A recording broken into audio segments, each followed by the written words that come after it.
Welcome back to the Poolcast. It is Monday, January 5th, 2015. A happy New Year to you, and thanks for joining me today for the Poolcast. Over here at Powerplay Pools, we had a lot of fun putting together the first few Poolcasts last year. We hope that you found these Poolcasts to be helpful, and we will do as many as we can this year as time permits. With me today, I have Corey Foster, Chief Pool Installer from Powerplay Pools. How you doing today, Corey?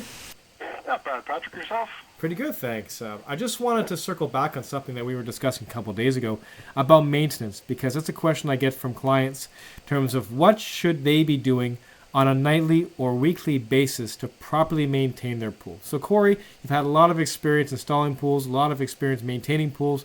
What would you say are the absolute musts that people should be looking at doing on a nightly or weekly basis to maintain their new pool?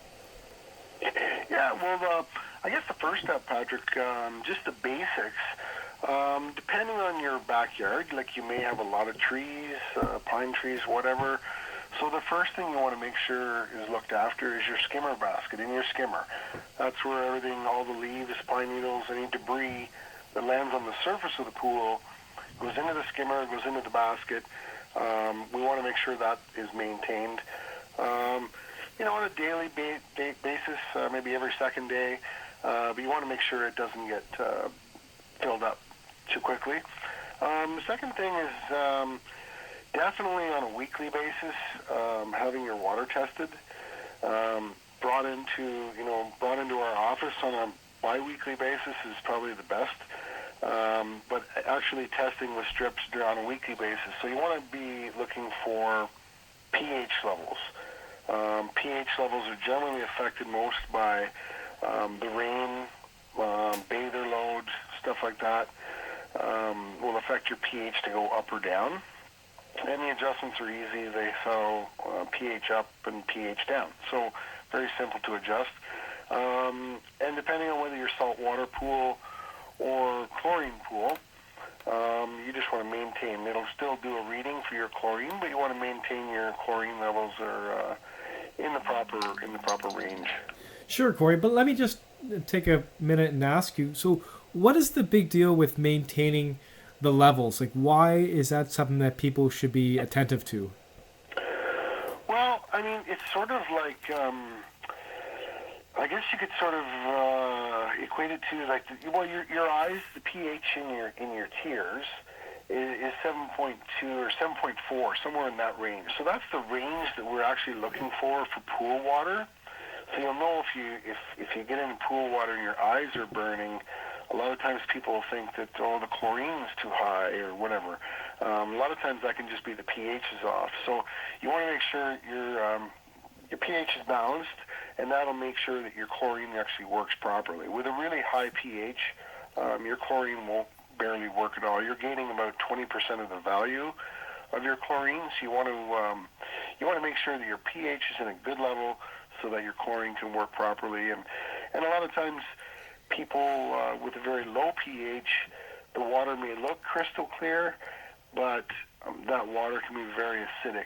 So, hard on your eyes, hard on your skin, hard on your pool equipment as well. So just maintaining the water balance is very important.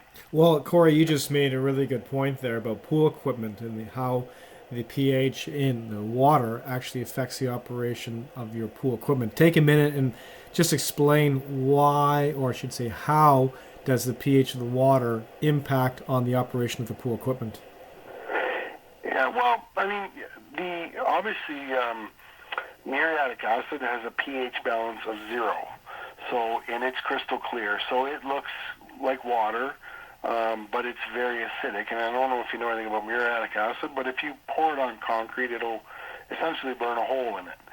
So it's that type of acidic stuff. So at a high pH, you don't want your pH to be high as well. It can create calcium buildup around your liner, around your pool lines, stuff like that. So you want to just maintain a pH. It's fairly simple. It's not as bad as I make it sound, but just keeping it within a range of 7.2 to 7.6 is the ideal range.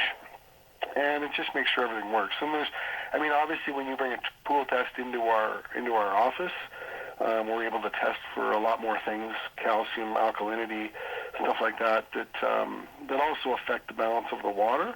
But simple things that the homeowner can do at home, will help them along the way. Sure. So if I'm hearing you right, it doesn't just enhance the enjoyment of the pool itself, but it also will cut down on the cost going forward on maintaining the pool equipment. Is that right? Yeah, I mean, the pool equipment nowadays, the way things are made, they're pretty resilient to a lot of things, and that's not so much the issue. But with older pools, depending on what type of equipment they have, it becomes a factor, and you want to make sure that you do keep an eye on your daily maintenance. Well, that was great, Corey. Thanks again for joining us, and I hope you have a great week. Sounds good, Patrick. Thanks to you, and you too. Thanks again. And thank you out there for listening. If you have any questions about a new pool installation or on servicing your existing pool, we can be reached through our website, powerplaypools.com, our Facebook page, or give us a call, 613-839-7675. The number again is 613-839-7675. Our store location is at 1148 March Road. We'd love to have you stop by, get your water tested, or just talk about your pool. I'm Patrick Watson. Thanks again, and have a great week.